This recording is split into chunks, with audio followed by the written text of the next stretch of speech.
கடன் வாங்கியவர்கள் பணத்தை திருப்பி கொடுக்கறதுக்கான மந்திர வித்தை.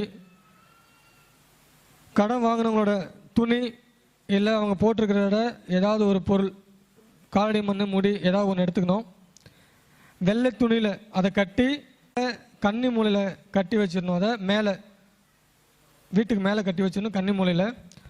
அது கீழே விளக்கேற்றி அந்த அவங்க உங்களுக்கு பணம் தரணும் அப்படின்னு மனசில் நினச்சிக்கிட்டு தனதாயக்ஷி மந்திரம் ஜெபம் பண்ணிங்கன்னா பணம் கொடுக்க வேண்டியவங்க பணம் கொடுப்பாங்க. புரியுதா? அவங்களுடைய துணி மண் எதுவுமே கிடைக்கல, போட்டோ வச்சு பண்ணலாங்களா? பண்ணலாம். ஓகே. கடன் கொடுக்க வேண்டியவங்களோட துணி, முடி, காலடி மண், அவங்க அணிஞ்சிருக்கிற ஏதோ ஒரு பொருளை வெள்ளை துணியில் கட்டி வீட்டோட கன்னி மூலையில் மேலே கட்டி வச்சுக்கணும்.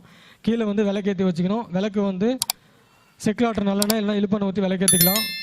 விளக்கேற்றிட்டு கிழக்கு பார்த்து விளக்கேற்றிக்கணும். தனதாட்சி மந்திரம் ஜெபம் பண்ணிக்கணும்.